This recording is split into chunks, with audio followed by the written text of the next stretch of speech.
Ngayon ako ay magpakilala sa inyo.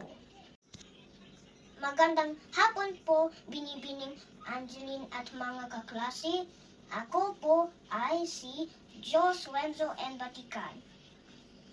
Ang palayaw ko ay Kuy Kuy. Ako ay 8 taong gulang. Ang pamilya ko ay nakatira sa Duha Qatar. Ang mga magulang ko ay sina Ginoong Wino at Ginang Rose. Ang tatay ko ay isang inhenyero ng eroplano. Ang nanay ko ay isang guro.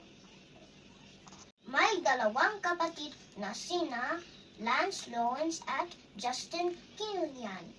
Ang hilig ko ay pagguhit. Gusto ko maging isang inhenyero paglaki.